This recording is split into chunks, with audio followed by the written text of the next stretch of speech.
오늘 원래 3차시는 세포호흡과 발효에 대해서 얘기를 하기로 했는데 요거 조금 뒤에 가서 우리 한번 물질대사 조금 자세히 하면서 얘기를 해주고, 오늘 생명 시스템, 생명의 특성 중에 지난 시간에 발생과 생장 안 하고 넘어갔거든요. 요거 한번 얘기를 해줄게요. 발생 그러면 뭐예요?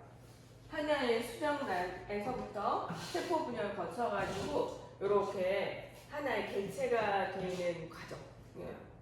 그러면 수정란은 세포 하나인데 다세포처럼 이렇게 막 분열했다가 없었던 눈 생기고 발 생기고 꼬리 생기고 막 이렇게 되잖아요. 그러니까 이게 세포가 분열하면서 그냥 분열만 하는 게 아니라 구조나 기능이 다양해지는 과정이에요.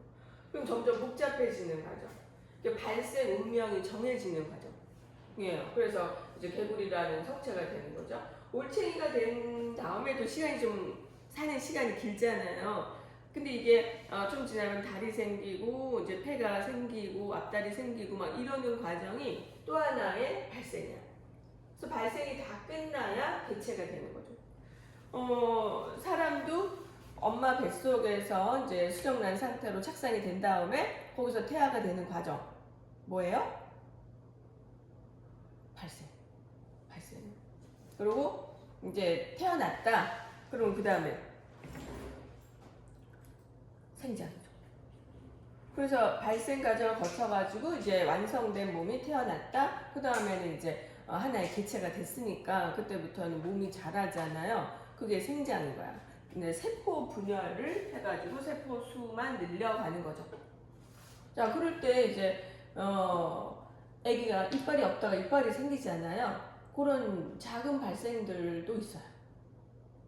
또 사춘기 이후가 되면 외부 생식기가 더 발달하고 약간의 발생, 없던 가슴이 발달하고 여기 발생이 좀 있죠.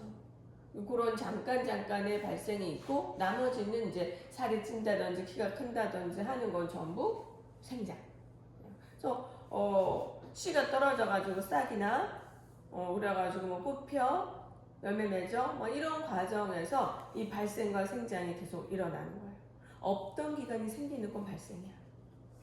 있는 것이 커지는 건 생장이에요. 이해가 되죠? 그래서 이게 이 발생 운명이라고 하는데 이 발생 운명은 모방하기가 어려워요. 그 작동 과정을 우리가 밝혀내지 못했어요. 완벽하게.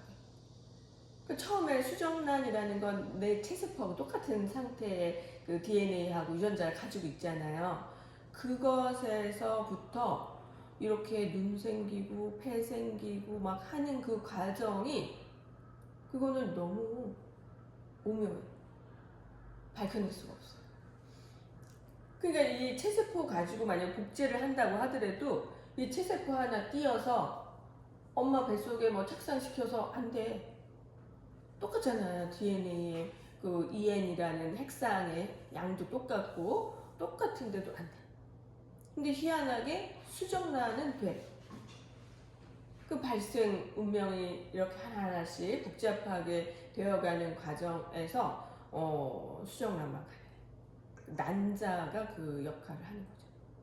난자가 꼭 있어야 돼. 그 난자, 정자 만나서 수정해갖고 수정란 되잖아요.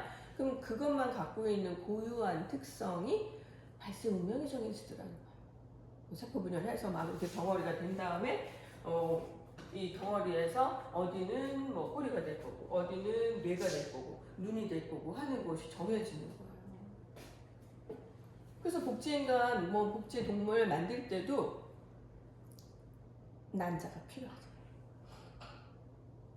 근데 난자에다가 내 체세포 핵을 집어넣으면 체세포 EN인데 엄마 아빠 거 두 개씩 짝져 있는데 난자에 N이 있잖아, 엄마 거. 그러니까 이걸 합쳐주면 3N이 되니까 인간이 아니잖아요. 그래서 난자에서 핵을 빼버리는 거죠. 그리고 내 체세포에 핵만 집어넣는 거예요. 이거를 뭐라 그래? 핵치환이라고 해요. 핵치환.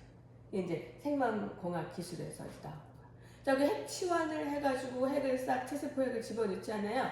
그럼 이 난자의 특성에서 발생 운명을 이렇게 정해주는 그런 과정이 일어난다는 거죠. 이거는 다른 어떤 세포로 대체할 수가 없어요. 난자가 꼭 필요해요. 이 발생 과정에서 난자, 거기에 이제 정자 만나서 이렇게 수정이 되면 그 다음에 일어나는 과정이죠. 그래서 이때 제일 먼저 생기는 게 주로 신경계라고 했잖아요. 신경관. 그래서 신경관 결손이 이 발생 초기에 이 발생 운명이 정해지는 DNA 발현 과정에 뭔가 부족해. 필요한 물질이 흡수되지 않았어. 그럼 작동이 안 돼요. 그래서 이 수정란에서부터 이 처음 발생 시기에 문제가 생겨서 신경계가 손상된 그런 기형아가 태어나는 거. 엽산 결핍. 비디오 보여준 반도 있었는데 그 엽산 결핍된 아이들 전응아서부터 막 신경관이 튀어나와가지고 혹처럼 부푼 애들 이런 애들이 많아요. 이 발생 운명을 정하는데 이 DNA가 작동하는 그 과정에 뭔가 굉장히 다양한 화학 물질이 필요한 거예요. 추가적으로. 그게 결핍되면 제대로 발생이 안 된다는 거죠. 신기하죠? 그래서 우리 임신했을 때 잘 이렇게 발생이 되려면 그 시기에 맞춰서 적당한 영양소가 잘 들어와줘야 발생이 된다는 거죠. 우리가 엄마들이 보통 그 임신 전부터 그 엽산 보충제를 먹기도 해요. 엽산 그러면 이 엽이라는 게 나뭇잎이라는 뜻이거든요. 그래서 이 녹색 채소에 굉장히 많아요. 우리는 녹색 채소 많이 먹는 편이지 않아요. 그래서 우리 식단에서 거의 엽산이 결핍될 이유는 별로 없어요. 근데 중국 오지라든지 사막에 거의 먹을 거 없는 빈민한 그런 지역에서는 겨울 동안에 거의 녹색 채소를 구하기가 어려우니까 결핍되는 경우가 많죠. 그래서 중국에 이런 신경관 결손 환자들이 굉장히 많이 태어났었어요. 그래서 이거를 연구해서 이 발생 과정 초기에 영양 결핍이 되면 이런 일이 생기는구나 알아가지고 그 다음부터 이제 밀가루 배급할 때 엽산 보충제를 집어 넣어줘가지고 배급을 했더니 이런 질병이 안 생기더라고요. 자, 그것뿐만이 아니라 태어나서 이제 생장하고 몸에 이 세포수를 늘려가면서 내 여러 가지 이제 몸을 형성하는 과정에도 이런 물질들이 주기적으로 또 필요한 거죠. 그래서 이 유전자가 발현하는 과정, 그 과정에는 계속해서 뭔가 추가적인 물질이 필요하다. 보통 메탈기라고 하는 이제 화학 물질이 결합을 해서 유전자 발현을 조절한다고 알려져 있어요. 그래서 그런 것들을 제때 잘 하고 결핍되지 않아야 우리 몸에 유전자 작동이 되니까 유전자를 만드는 게 몸만 만드는 게 아니잖아요. 이 발생 과정에는 몸을 막 만드는데 굉장히 중요하지만 다 만들어져서 이제 성체가 됐다. 그 다음에는 유전자 발현 없는 거 아니죠?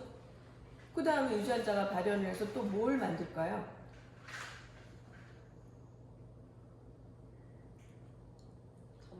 단백질을 만들지 않아요. 그러니까 이 아미노산 정보니까 단백질은 호르몬, 항체, 효소 이런 것들을 만들어내서 우리 몸의 구성 물질과 더불어 이런 우리 몸 조절하는 데 꼭 필요한 물질들도 유전자가 만들잖아요. 그러니까 이게 제대로 작동 안 되면 나한테 필요한 호르몬이나 효소 이런 게 안 만들어지는 거예요.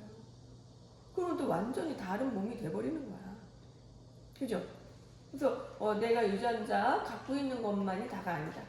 그것이 어떻게 작동하는가가 굉장히 중요해요.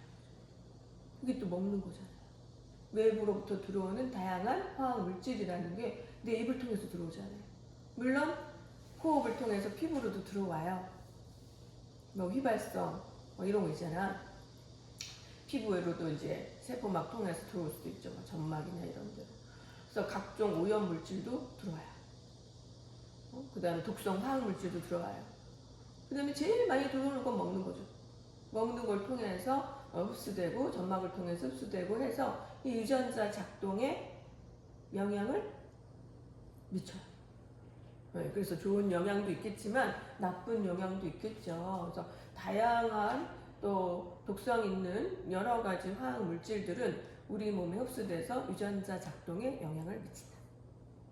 그것도 무서운 얘기죠. 함부로 이 기체 흡수하는 것도 안 되겠잖아요. 요즘 뭐 암 환자들 많지만 폐암의 원인이 꼭 담배만이 아니라고 밝혀주셨죠? 그 급식실에서 요리하시는 분 있잖아요. 조리사. 폐암 환자들이 그렇게 많대잖아. 이 요리하면서 나오는 훈증, 그 다음에 가스, 기름 타는 거, 이런 것들이 계속 흡수되는 거죠.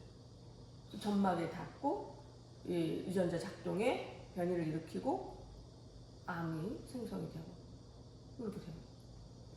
그래서 다양한 그 유전자 발현이 굉장히 중요하다. 그래서 기본적인 유전자 발현을 통해서 발생과 생장 이런 과정이 일어나는 거, 이건 모든 살아있는 생물의 특징이죠.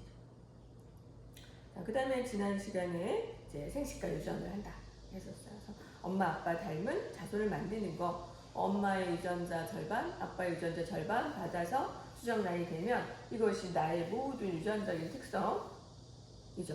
이걸 가지고 우리가 어떻게 운영해 나가는가, 내 몸을 만드는 것까지는 어떻게 다 이제 유전자 작동을 했어. 그 다음에 그걸 가지고 이제 내가 어떻게 유지를 하는가, 이런 문제가 생기는 거야. 그래서 모든 것은 사실 엄마 아빠한테서 받은 거죠. 유전이라고 할 수 있죠. 그래서 엄마 아빠의 형질에 반반 정확히 내가 받았다. 그래서 엄마 아빠 닮은 거 같죠? 뭐를라도 부인할 수 없어요. 응? 엄마의 좋은 점, 아빠의 좋은 점만 다 받으면 정말 좋겠지. 그런데 항상 우리는 엄마 아빠를 바라보면 왜 나는 꼭 엄마 아빠의 나쁜 점만 다 받았어? 뭐 이런 생각이 들 때가 있어요. 욕심이지, 욕심. 완벽해지고 싶은 그런 욕심이 있잖아요. 그래서 엄마의 좋은 점, 아빠의 좋은 점 저런 게 보이는데 이상하게 나는 그건 안 받고 나쁜 점만 받은 것 같아. 이런 생각을 할 수도 있는데 그렇지 않죠. 수많은 유전자가 막 섞여가지고 겉으로 드러나는 부분들이 이제 둘 중에 이제 우성 표현이 되는 거고 또 열성은 표현이 안 되는 거고 그 다음에 겉으로 드러나지 않는 성격이나 지능이나 뭐 이런 것들이 엄청나게 많잖아요. 그 사람의 성향 이런 것들이 엄마 아빠의 것을 고스란히 반반 섞어서 받는다는 거예요. 그러면 엄마 아빠를 사랑한다면 자기애도 이렇게 상승할 수 있겠죠. 근데 엄마 아빠가 싫으면 자기애가 낮아져. 자존감 낮은 사람. 부인할 수 없으니까. 저게 나한테. 그렇게 되잖아요. 저 인간이 나한테. 나이가 크면 그걸 부인할 수가 없어요. 그래서 살면서 내가 싫어했던 아빠의 모습이 막 나한테서 나와. 내가 그렇게 하지마 했던 엄마의 그 생활 습관이 내가 하고 있어. 이런 게 보이거든요. 그래서 엄마 아빠는, 형제는 부인할 수 없는 나의 그 유전자적인 혈통이다 이렇게 생각을 하고 사랑해야죠. 사랑해야지. 그것이 나를 사랑하는 한 길이기도 하죠. 가족을 부인하고 자기를 사랑할 수는 없어요. 지금 끊을 수 없는 거예요. 늘상 부족한 점도 안아줄 수 있는 게 가족이다 이렇게 생각을 하고 그런 마음에서 자기애가 생기고 그거를 어릴 때 잘 형성하지 못하면 어른이 돼서도 굉장히 힘들어요. 자기 사랑하지 못하는 사람이 남을 사랑할 수 있을까요? 어려워요. 사랑이 자기 안에서 충만해야 넘치는 거야. 다른 사람도 이해하고 충분히 힘들고 어려운 사람들 있다는 거 알고 그냥 보듬어 주고 이런 게 사랑이잖아요. 그래서 있는 그대로 그 사람을 인정해 주면서 사랑할 수 있는 건 내가 사랑이 가득해야 되는 거예요. 그래서 그거는 가족 안에서 먼저 형성이 된다. 그래서 가족, 엄마, 아빠 소중하게 여기고 그 안에서 충분히 사랑을 받고 그 다음에 형제가 있다면 사랑. 싸우지 말고 계속 사랑해줘야지. 동생이 있다. 동생하고 말 안 하고 원수처럼 지내는 사람도 있어요. 그러면 돼, 안 돼? 안 돼. 죽을 때까지 얘는 나의 영원한 친구다. 이렇게 생각을 해. 끔찍해? 너 남동생 있어? 오빠예요. 오빠 있어? 근데 사이가 서로 대화를 한 게 몇 달 된 것 같은데. 또 그 형제 자매들이 우리 지난 시간에 얘기한 것처럼 체질이 완전히 반대인 경우가 있을 수 있잖아요. 엄마 아빠가 다르니까 많이 그렇거든요. 그러면 나하고 너무 다르다. 대화가 안 통해. 뭐 이런 경우가 많아요. 그래도 어떻게 그 피해 거의 뭐 4분의 1은 나와 같은 거고 그랬을 때 죽을 때까지 그거를 끊을 수 없어요. 혈연을 끊을 수 없어요. 친구들은 둘이 사귀다가 싫으면 절교하면 그만이야. 졸업하고 안 만나면 그만이야. 그런데 가족은 죽을 때까지 끊을 수가 없어요. 그거를 지금부터 생각한다면 애초에 포기해. 잘 지내야 된다고 생각해야 되는 거야. 응? 사이 나쁘고 이걸 오래 내가 인생 사는데 가지고 있을 수 없다. 그렇다면 포기하고 그냥 살아가자. 잘해주자. 내가 이제 오빠가 나한테 말을 안 해. 그럼 나도 안 해? 그러지 말고 나는 해. 근데 나는 자꾸 오빠한테 이렇게 잘해줘. 응? 먹을 것도 있으면 나눠줘. 사랑해줘. 관심 가져줘. 뭐 있으면 줘. 자꾸 동생이면 더 그러기가 쉽긴 해. 그지? 동생한테 내가 누나니까 잘해줄 어떤 이렇게 아량을 베풀 수 있잖아. 근데 오빠가 나한테 잘해줬으면 참 좋은데 아빠는 도해요. 아빠가 나한테 잘해주길 바라지 내가 그 어려운 사람한테 잘해주기가 쉽지 않잖아요. 아빠가 엄하고 나한테 막 한다면 거기다 대고 잘하긴 더 쉽지 않아요. 오빠는 그거보다 쉬운 거야. 오빠쯤은 그거보다 쉬운 거야. 오빠한테 잘해주면 되죠. 그래서 완전한 내 편을 만드는 게 가장 좋은 거죠. 내가 살아가는 데 있어 그보다 나한테 끊을 수 없이 늘 내 옆에 붙어 있을 그런 존재가 있나요? 별로 없지. 물론 나중에 결혼해서 이제 남편 생기고 하면 또 하나의 내 편이 생기긴 하겠죠. 근데 그것도 이혼하면 끝이야. 응? 싫어하고 이혼한 사람 얼마나 많아. 원수, 더 이제 친구보다 더 못한 원수가 되기도 하잖아요. 그런데 형제 자매는 그러면 안 돼요. 끝까지 알아. 만약에 형제 자매를 끝까지 사랑하지 못하고 굉장히 이렇게 벽을 두고 지내잖아요. 그러면 이웃 친구하고 가깝게 지내면서도 마음 한켠으로는 늘 찜찜해.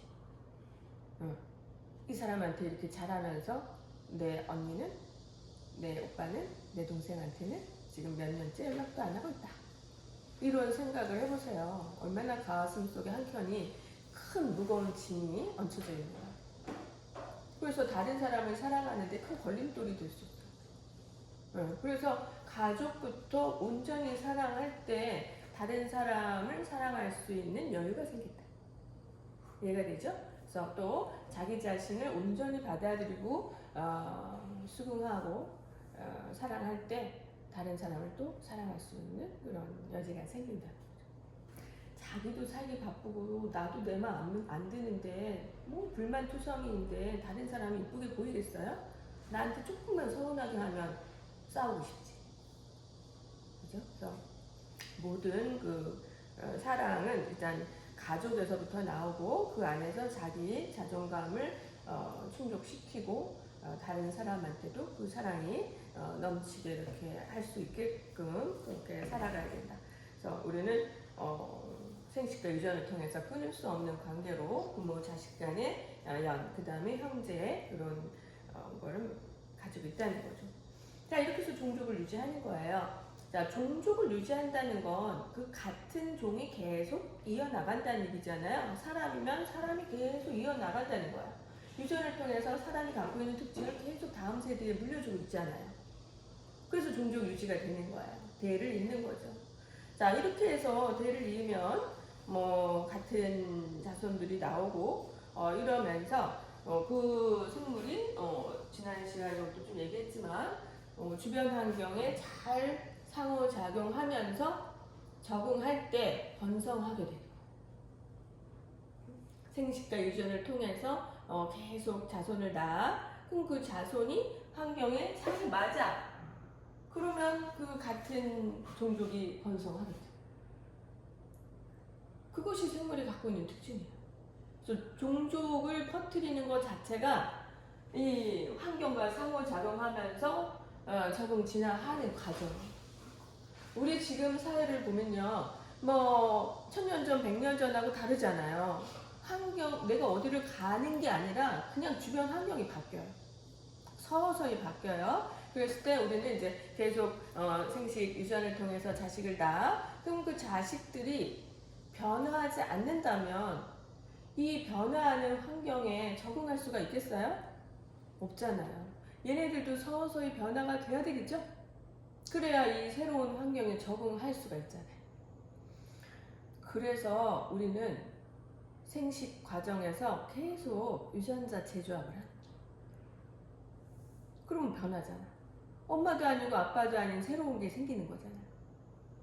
그랬을 때 뭔가 달라졌죠? 물론 아까도 처음처럼 엄마 아빠의 좋은 점만 다 받을 수도 있어. 그러면 진짜 뭐 변하는 환경에 더 잘 적응할 수 있겠지. 그런데 엄마 아빠의 정말 부족한 점만 가지고 태어날 수도 있죠. 그러면 그 경우는 적응하기가 어렵겠지. 이 변화하는 환경에 탁탁 잘 맞춰서 적응할 그런 능력이 부족하다든가, 뭐 다른 재능이 있으면 좋은데 재능도 없다든가, 뭐 이런 경우에는 아무래도 도태되기가 쉽잖아요. 동물의 세계에서는 뭐 가차 없죠. 둥지에서 밀어내버리잖아, 새들은. 약한 것들. 맹수들은 막 절벽에서 떨어뜨려갖고 살아남은 것만 키운다잖아요. 뭐 그럴 정도예요. 그래서 아주 이 환경, 무서운 변해가는 환경에 잘 적응할 수 있는 개체들로 선별되면서 점차 진화가 일어나요. 그건 어쩔 수 없는 전쟁이야. 거기서 살아남는 자가 그 다음 세대를 또 만들어내면서 종족을 유지한다는 거예요. 식물도 그렇고 동물도 그렇고. 이런 과정이 계속 거듭되기 때문에 이 모든 인간의 역할이 불필요할 정도로 이 식물은 자기 자식들, 종족을 잘 유지해서 만들어내요. 세균도 그렇고 바이러스도 그렇고 우리 많이 들었잖아요. 약을 쓰면 약을 쓸수록 더 강한 것들이 막 생겨나잖아요. 그게 전부 종족 유지를 해서 자기하고 비슷한 자손들을 만들어내는데, 그 중에 어떤 것들이 환경에 잘 맞고 어떤 것들은 잘 안 맞으면 그냥 그건 포기하고 이러면서 환경에 맞은 것들끼리 또 번식을 해가지고 또 수를 늘리고, 이런 과정이 반복이 되니까 우리가 어떻게 해도 죽이려고 해도 잡초들은 더 강해지잖아요. 뭐 목이, 팔이 더 징그럽게 연약해지잖아요. 이런 것들은 우리 이 생식을 통한 유전, 거기에 환경에 따른 적응, 이런 것들이 계속 박자 맞춰 가면서 일어나는 현상이에요. 여러분들도 그 과정에 있다는 거죠. 엄마 아빠를 닮아서 태어났지만 엄마도 아니고 아빠도 아니고 온전한 나는 새로운 존재다. 그래서 나의 어떤 강점이 이 지구 환경의 변화나 사회 환경에 잘 맞아 떨어질 때 나는 좀 유리하게 살 수 있겠죠. 유리하다는 거야. 조금 유리할 수 있겠죠. 불리하면 불리한 대로 나의 다른 점을 또 이렇게 발굴 해야 되겠죠. 그냥 이 환경이라는 거는 다양하니까. 우리가 생각하는 환경 변화, 지금 어떤 것들이 있어요? 지구 환경 변화 또는 이 한국의 환경 변화? 더워졌어요. 뭐 점점 여름에 너무 덥잖아요. 지금 내일 모레 막 엄청 덥대, 막 35도 이렇게 되는데, 그러면 더위에 버틸 수 있는 자가 건강을 유지하겠죠. 이런 거예요. 그러면 이제 엄마 아빠가 이제 자식을 많이 낳는데 그 중에 그런 건강한 체질이 건강하게 살아나겠죠. 뭐 식물도 마찬가지, 동물도 마찬가지예요. 자, 그러면 그거를 견디지 못한 것들은 도태된다. 아, 슬프잖아요. 뭐 사회, 뭐 대학 입시, 뭐 취직, 뭐 돈 많이 버는 거, 뭐 이런 것도 마찬가지. 그런 능력을 타고난 사람들은 잘 일치월장하겠죠. 그렇지 못한 사람들은 도태되겠네. 이러면 굉장히 슬프잖아요. 자, 그게 이제 진화적인 관점에서 이제 또 얘기되는 건데, 우리는요 환경이 다양하다는 걸 인식을 하면 돼요. 환경은 다양하다.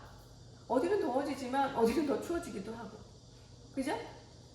도시는 복잡하고 경쟁이 심하지만 시골은 좀 더 여유 있고 넉넉할 수도 있고.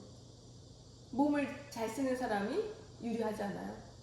그래서 내가 가지고 있는 특징이 엄마 아빠의 다양한 특징을 섞어서 뭐 오빠도 만들었고 나도 만들었고 하는데 이 다른 특징들이 도심에 잘 맞는 사람일 수도 있고 반대로 시골에 잘 맞는 사람일 수도 있고 한국에 잘 맞을 수도 있고 여기가 아니라 나는 뭐 저기 캐나다나 뭐 발리나 이런 데가 잘 맞을 수도 있고 그래요. 우리는 다른 식물이나 동물에 비해서 훨씬 환경을 개척하고 선택할 여지가 있는 존재라는 거.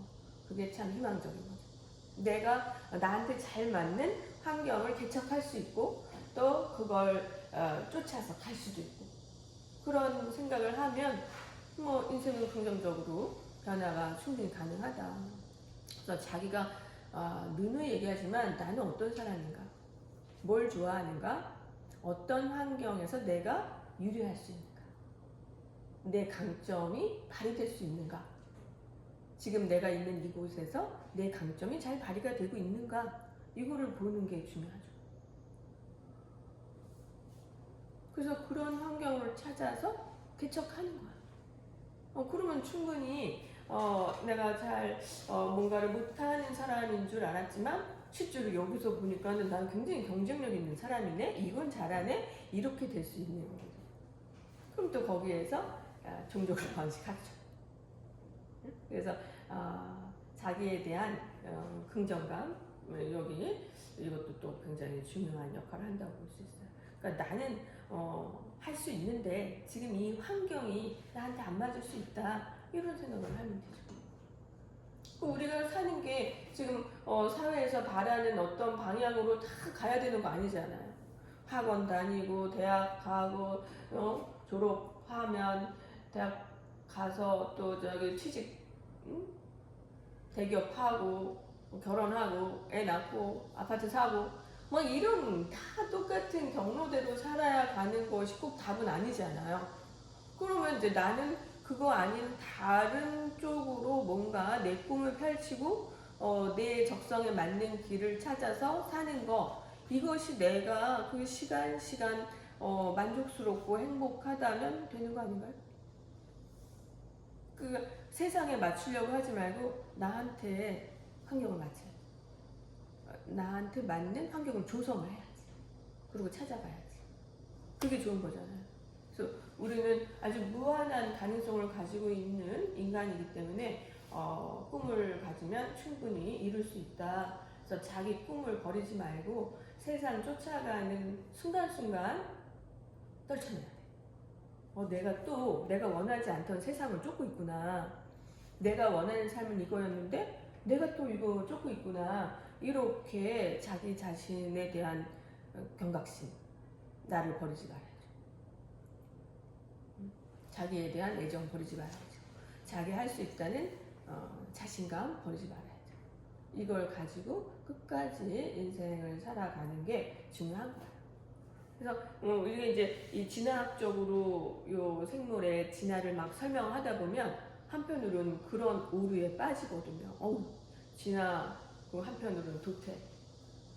난 결혼도 못하고 이러고 사는데 도태된 거야? 이렇게 될 수 있잖아요. 이게 자연계의 모든 생물의 원리하고 인간의 삶을 이렇게 비교해가지고 자기의 삶이 옳지 못하다 이렇게 생각하는 건 굉장한 큰 오류라고 볼 수 있어요. 인간은 그 자연계의 다양한 그 습성 이상의 것이 있다. 우리는 뭐 자연을 거의 지배하잖아요. 그런 인식에서 자연을 훼손한 감도 있긴 하지만 돌봐야지 이제. 그죠? 우리는 자연 위에서 자연을 돌볼 그런 위치에 있거든요. 그러니까 환경을 제어하거나 컨트롤하거나 또는 새롭게 만들어 갈 수도 있는 존재가 인간이라는 생각을 하시면 두려울 필요가 없다는 거예요. 지금 환경 변화에도 우리는 아주 끝까지 맞서야죠. 포기하면 안 된다. 인간은 할 수 있다. 희망적으로 살아야죠. 뭐 20년 뒤, 30년 뒤 지구가 뭐 더 더워져가지고 인간이 살 수 없는 상태가 될지도 몰라. 뭐 공부해서 뭐해? 이렇게 되면 안 되잖아요. 그래서 우리는 이런 여러 가지 변화 상황을 극복할 수 있다. 충분히 좋은 쪽으로 개선을 할 수 있다. 이런 희망을 가지고 살아야 돼요. 그런 희망을 가지고 살면 오늘 하루도 자연에 대한 관심을 버리지 말아야 되겠죠. 긴박하니까. 그 산불만 나도 어때? 그냥 산사태로 집이 막 무너지고 이러잖아요. 그 봄에 산불 막 난 것이 엄청난 큰 피해가 됐잖아. 그 자칫 잘못하다가 그런 자연 훼손을 하고 그게 엄청난 파급 효과가 되고 그걸 지구 전체로 봤을 땐 어마어마한 나비 효과가 되겠죠? 그거예요 지금. 그래서 우리가 지구를 살리는 거는 큰 게 아니다. 내가 오늘 희망을 갖고 한 가지라도 하는 거. 이 지구를 살릴 수 있다는 희망을 버리지 않는 거. 그거예요. 그게 개선할 수 있는 거예요. 뭐, 한 개라도. 쓰레기 분리수거 제발 좀 하라는 거지. 내가 할 수 있는 한 가지라도 열심히 하다 보면 이게 이제 나이가 10명이 되고 100명이 되고 1000명이 되고 하면서 지구에 긍정적인 효과를 미칠 수 있는 거거든요. 희망을 버리지 않아요. 지구는 나아질 수도 있다. 버리는 순간 우리는 삶에 그 희망을 놓는 거나 마찬가지로. 자, 이렇게 해서 이제 우리의 환경 변화에 맞는 것들이 이제 적응을 해서 그 수가 늘어난다면 이거는 몇 대에 걸쳐서 유전자가 변화되는 거예요. 그죠? 적응 잘하는 것이 살아남고 적응 잘하는 것이 살아남고 환경이 오염됐는데도 거기에 굳세게 살아남는 것들이 또 대를 이어나가겠죠. 강한 것들이 점점 살아남아. 그러다 보면 그 강한 유전자가 집약된 개체가 생길 거 아니에요. 그거는 결국 변하죠. 그래서 그런 생물이 이 환경에 잘 맞춰가지고 새로운 그 군락을 이루면서 잘 살 거예요. 그랬을 때 이제 새로운 종이 나타날 수도 있죠. 여기에는 새로운 종이 나타나는 현상을 진화라고 했지만 진화적인 개념은 꼭 새로운 종이 나타나야지만 되는 건 아니에요. 우리도 진화하고 있으니까. 그죠? 우리가 이제 검증된 바로는 한 종이 진화를 거쳐서 새로운 종이 된다는 거를 밝혀낸 거는 거의 없어요. 없다고 봐도 돼. 뭐 화석상에 증거가 있지 않나요? 그거는 뚝뚝 끊어진 화석을 본 거지 이게 진짜 얘가 일로 됐다는 거를 눈으로 관찰하지 못했잖아요. 그죠? 인간이라는 종이 얼마나 오랫동안 살았는데 인간 이상의 어떤 새로운 종이 생겼어요? 그냥 인간이잖아요. 특성은 달라졌어. 그죠? 500년 전에 이 한국인과 지금의 한국인은 굉장히 많이 다르잖아요. 생김새나 뭐 기능적인 면에서 또 오염을 견디는 면에서 얼마나 강해졌겠니? 그 500년 전에 뭐 이렇게 그 조선시대 사람이 지금 딱 서울의 한복판에 있다면 얼마나 견딜 수 있을까요? 아마 이제 매연이나 뭐 이런 그 숨쉬기 힘들어가지고 금방 고통 속에서 삶이 마무리될 수 있잖아요. 또 우리는 이런 환경에 맞춰서 점차 적응할 수 있게끔 유전자가 몇 세대를 거쳐서 변화가 됐기 때문에 이 힘든 환경에서도 잘 살아나가는 거죠. 진화를 거친 거예요. 새로운 종은 아니다. 그래서 그 새로운 종이 된다는 개념은 조금 잘못된 거죠. 그래서 교과서에서도 새로운 종이 되는 것을 진화라고 얘기하진 않아. 여기에는 이렇게 돼 있지만 교과서에도 보면 이러면서 새로운 종이 나타날 수도 있다. 이렇게 얘기를 하는 거죠. 코로나도 계속 바뀌지만 코로나라고 붙이잖아요. 그죠? 엄청난 변이가 있지만 진화가 일어났지만 코로나는 코로나죠. 그래서 모든 그 살아있는 종들은 계속 변한다. 그것이 진화다. 지금도 변하고 있다. 식물 같은 거 변하는 거 보면 어마어마해요. 그 환경 변화에 맞춘 거예요. 이러다가 갑자기 환경이 뒤집어진다면 극소수에 유지되던 열악한 경쟁력을 갖고 있는 종류가 그 개체가 번성하겠죠. 그렇게 되는 거예요. 어떻게 될지 몰라요. 지금은 지구에 우리가 굉장히 많이 번성하고 지구를 장악하고 있는 것처럼 보이지만 지구 환경이 어떻게 변할지 모르잖아요. 그건 우리가 뭐 예측한 대로 꼭 되는 건 아니니까. 그래서 완전히 지금하고 또 다른 형태가 된다면 인류가 존재하기가 어려운 상태가 될 수도 있어요. 그러면 극소수 어디 동굴이라든지 적합한 환경에만 남아 있고 나머지 지역에서는 인류가 멸종할 수도 있죠. 그러면 거기에는 또 다른 그 급변한 환경에 맞는 그 전에 굉장히 수가 적었지만 그런 생명체들이 또 번성할 수 있죠. 지구에서 항상 그래왔어요.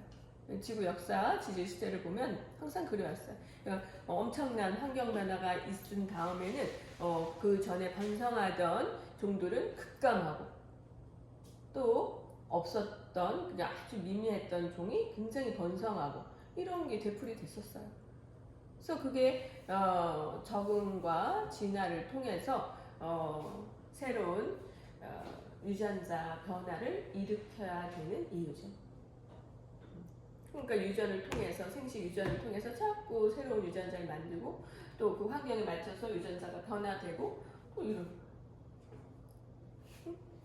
계속해서 유리한 개체만 태어나면 딱 좋겠지만 우리가 그렇지 않고 무작위적으로 많은 개체를 만드는 이유는 환경이 어떻게 변할지 모르니까.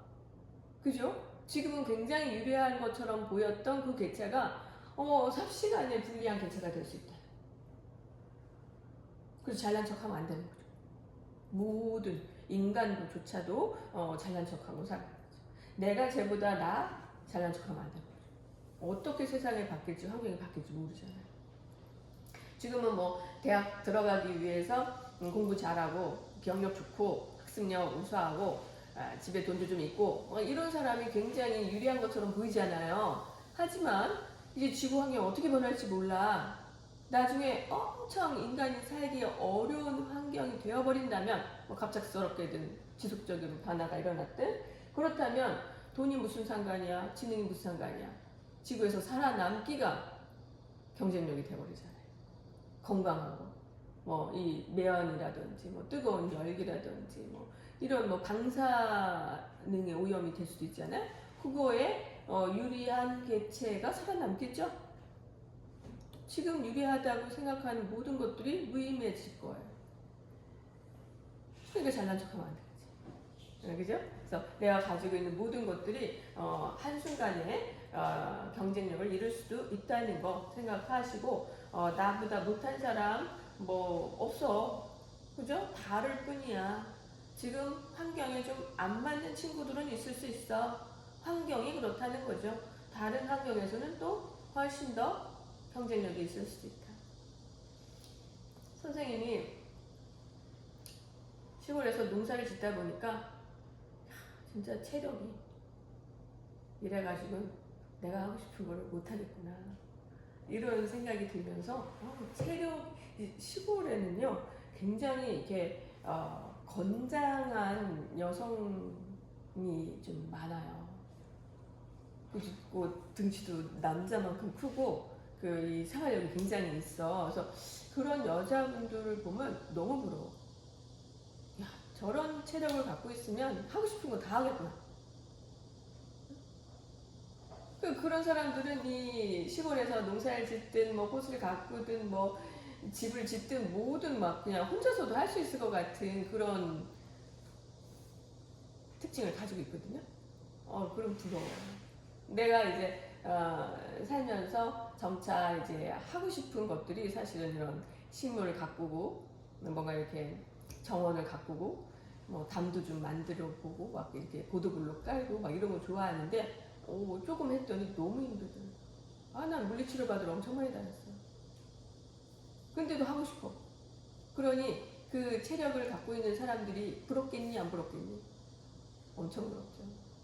네, 그래서 자기가 갖고 있는 이제 한계를 인식을 하는 것도 중요하고 뭐 공부 잘하는 거, 뭐 이쁜 거, 뭐 돈 많은 거 우리가 보기에는 굉장히 경쟁력 있어 보이지만 어떤 환경이냐에 따라서 이게 하나 가차 없는 게 돼버릴 수도 있다는 거죠.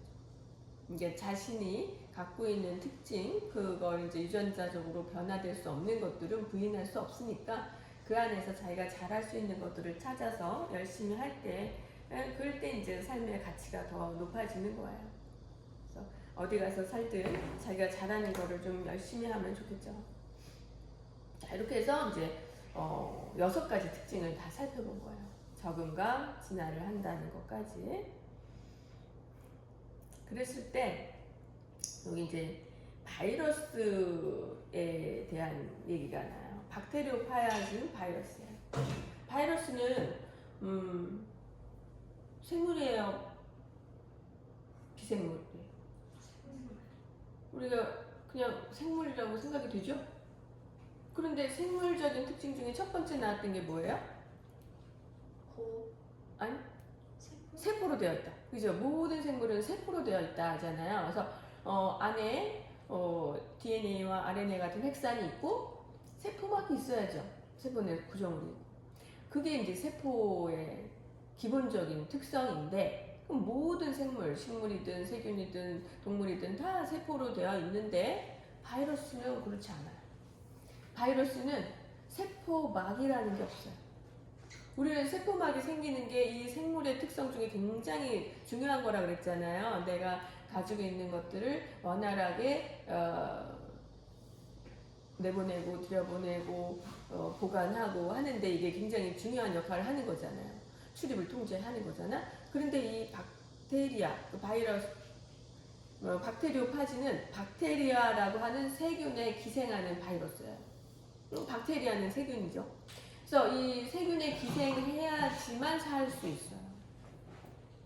그만큼 생물적 특성이 없어. 그 세포막이 없고 그냥 단백질 딱딱한 껍질로만 쌓여 있어요. 그리고 구멍 하나 있어. DNA 빠져나오는 구멍. 그거를 대장균 안에 싹 집어넣어 주는 거죠. 그러면 이제 대장균 안에서 이 DNA가 할 수 있는 유전자 발현을 하면서 자기한테 필요한 단백질 껍질도 만들고 DNA 복제해서 수도 늘리고 이래가지고 터트리고 나옵니다. 그러니까 세포성 구조를 가지고 있지는 않지만 다른 세포 안에 있는 소기관을 이용할 수 있는 능력이 있는 거죠. 걔네들이 갖고 있는 효소나 이런 걸 이용할 수 있는. 그러니까 약간의 물질 대사를 빌려 쓰는 거예요. 근데 혼자 떨어져 나와 있을 때는 전혀 물질 대사 못해. 그냥 핵산 있고 단백질 껍질만 있으니까 그 안에서 어떤 물질 대사도 일어나지 않아요. 바이러스는 이 생체 밖에서는 전혀 작동할 수 없다. 독자적인 생명 활동이 불가능하다. 그러니 얘네가 살고 증식할 수 있는 유일한 방법은 뭐야? 기생. 다른 몸에 들어가는 수밖에 없는 거예요. 감염해서 그 안에서 증식하는 방법밖에 없기 때문에 바이러스는 대부분 기생, 감염을 통해서 증식을 하는 거예요. 그러면 우리가 뭐 감기 흔한 바이러스 감염이잖아요. 코로나도 바이러스. 이게 독자적으로 살지 않고 그냥 계속 무한히 인간들 틈에서 이렇게 옮겨가면서 살아남는다. 그래서 이 몸에 들어가, 그 이 몸의 세포 안에 들어가, 증식해, 그 세포 안에서 물질 대사를 다 얻었어? 그런 다음에 어떻게? 터트리고 나와. 그래갖고 다른 사람 몸으로 가. 그래서 그 감염력이 엄청 중요해요. 그래서 이 바이러스는 다른 세포로 들어갈 수 있는 그 감염력이 굉장히 진화되어 있어요. 그래서 코로나도 그 표면에 있는 스파이크 단백질이라고 해서 탁 접촉할 수 있는 다른 세포에 탁 세포막에 부착할 수 있는 그런 부분이 계속해서 진화가 일어나면서 좀 더 잘 접촉할 수 있는 것들이 살아남고 다른 몸으로 들어가고 이러면서 번성하고 이렇게 되는 거죠. 그래서 나중에는 진짜 점점점 감염 환자들이 더 많아졌잖아요. 감염률이 점점 높아지잖아요. 이렇게 할 정도로 고도로 진화된 생물이다. 이렇게도 볼 수 있겠죠. 자기가 할 수 있는 것만 남기고 뭐 귀찮은 거는 다 남의 걸 써. 그러면서 그냥 유전 적응 진화만 엄청나게 하는 거예요. 돌연변이도 엄청 빨리 일어나거든요. 계속해서 돌연변이 되면서 새로운 감염력, 새로운 증세 이런 거를 가지고 있는 개체들이 생긴다. 자, 그랬을 때 이제 바이러스는 어떤 방향으로 진화가 일어날까요? 바이러스는 이제 접촉해서 감염이 잘 되는 쪽으로 일단 진화가 일어나고, 또 한 가지는 독성이 강해질까 약해질까? 약해져요. 약하고 싶어서 약해지는 거 아니야. 강한 게 제일 좋잖아요. 그런데 강하면 강할수록 이 감염된 숙주가 빨리 죽고 다른 사람으로 갈 기회가 반감해요. 그죠? 다른 사람으로 다른 숙주로 빨리빨리 이동을 해야 번식하잖아요. 그러니까 이 감염된 환자가 막 걸어다니는 게 제일 좋지. 감염된 줄 모르고 일상생활하면 더 좋지. 친구랑 얘기도 하고 밥도 떠먹고 막 침도 튀기고 막 이러면 더 좋잖아. 그래서 그런 바이러스가 번성하게 돼 있는 거예요. 그래서 바이러스 초창기에는 굉장히 인간한테 독성이 강하다. 그런데 시간이 지나서 인간 대 인간으로 감염이 막 되다 보면 어느 순간 약해진다.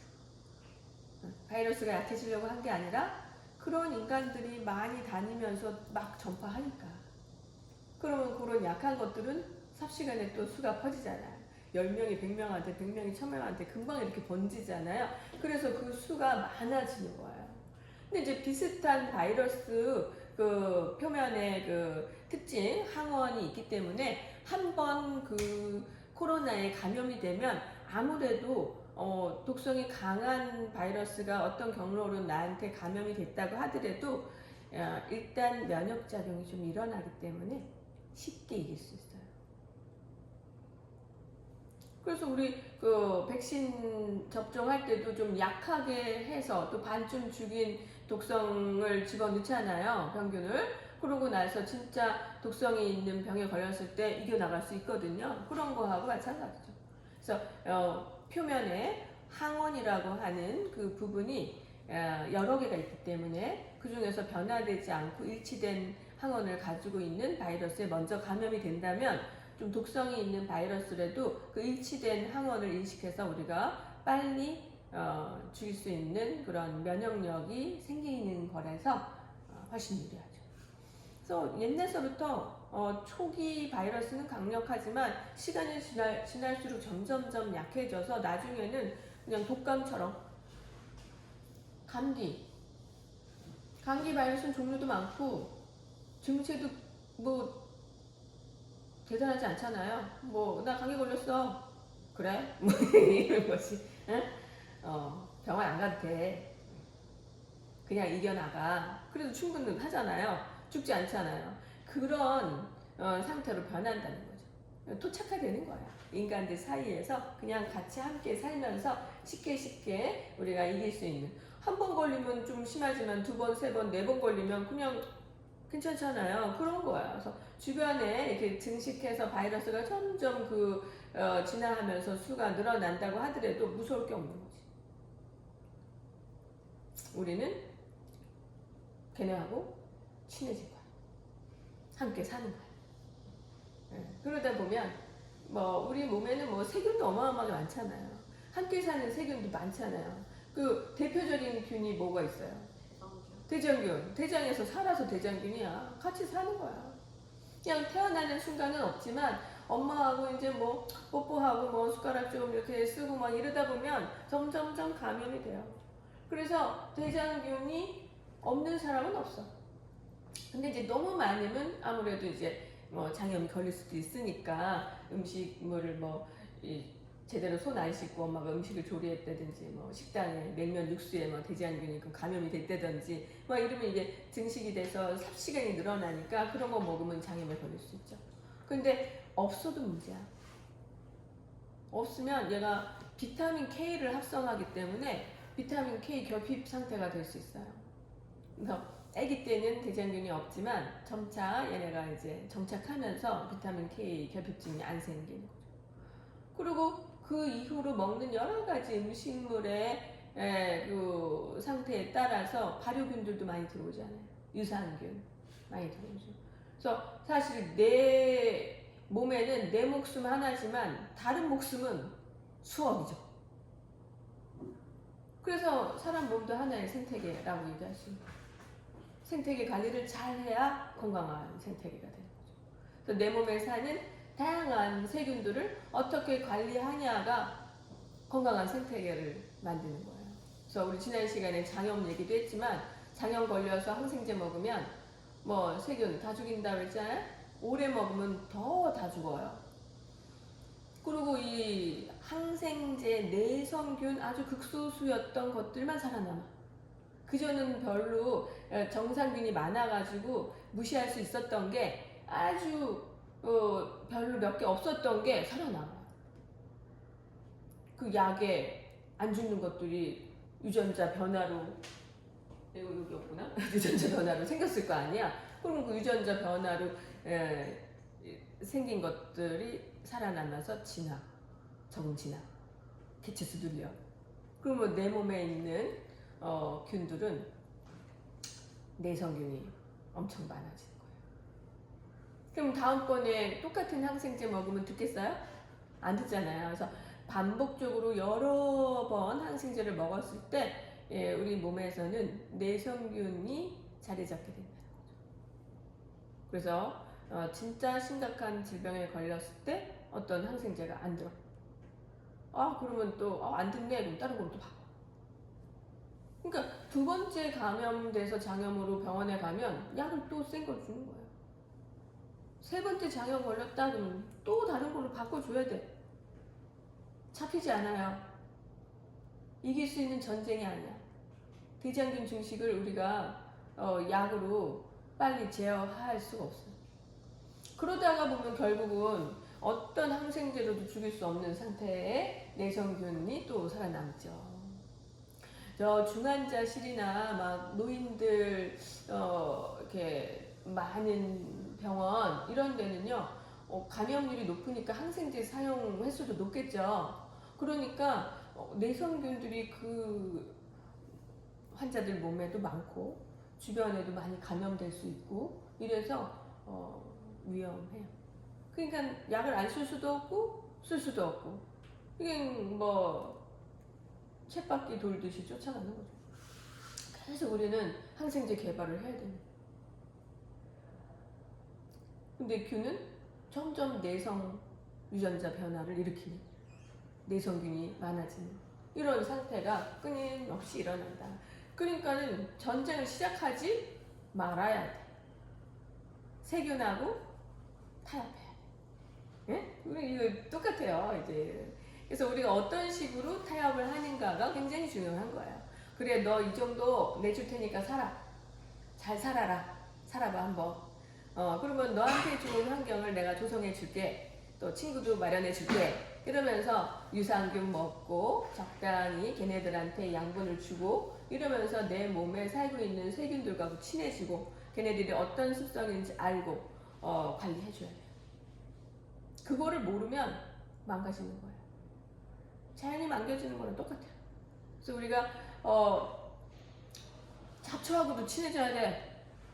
잡초를 죽이려고 약을 쓰잖아요. 그러면 약한 것들은 싹 죽어. 근데 그 중에 유전자 변화가 일어나가지고 강인한 유전자를 갖고 있는 개체가 있을 거 아니야. 같은 강아지 풀이라도 걔네는 살아남아. 그 다음 약 뿌릴 때 얘네는 안 죽어. 얘네가 씩 날려갖고 또 엄청 번식해. 그럼 더 강한 약 써야 돼. 이거 이길 수 없는 전쟁이에요. 얘네 풀씨 날리는 거 어떻게 이기겠어요? 잡초하고의 전쟁 이길 수 없다. 세균과의 전쟁 이길 수 없다. 그럼 어떻게 해야 돼? 타요. 니네 이 정도 살아. 그 정도는 괜찮아. 예쁘다. 강아지 풀 괜찮네. 이러고 살아야 돼. 그래서 우리가 먹는 거 말고 얘네들한테도 한 켠 내줘야 돼. 약을 치면서 키우는 게 아니라 아 니네 잡초는 이쪽 살아. 아니면 사이사이 좀 살아. 이쁘네. 이렇게 해줘. 이거를 뽑고 약 치고 하는 순간 전쟁이 시작되는 거야. 자, 막 뽑아. 아, 잘 뽑히는데 뭐 약 안 치고 이렇게 뽑으면 되겠네. 그러면요, 그 중에서 걔 중 안 뽑히는 것들이 있을 거 아니에요. 뿌리가 질긴 것들만 살아남아서 그 다음에 이제 뽑을 수 없는 상태가 되는 거예요. 뭐로도 못 이긴다. 그냥 무서운 거예요. 그러니까 싸우려고 하지 마라. 그냥 같이 어우러져서 살라고 해라. 그거야. 이 세균도, 뭐 바이러스도 우리가 이제 뭐 운이 나쁘게 걸렸다. 그런 좋은 기회라고 생각하고 한번 알아버리는 거예요. 그럼 면역력이 생기잖아. 그걸로 우리가 평생 이겨나가면 사는 거야. 젊었을 때는 뭐 독감 걸린다고 죽나요? 뭐 코로나 걸렸다고 죽나요? 뭐 웬만하면 이겨낼 수 있으니까 그런 거에 가능한 약을 안 쓰는 게 가장 좋은 공생 방법이죠. 우리가 집에서 살아남기, 면역력 기르기라고 볼 수 있어요. 자, 그럼 여기까지 하죠. 그래서 생물의 특성은 이제 마무리하고 다음 시간은 물질 대사를 조금 자세히 해봅시다.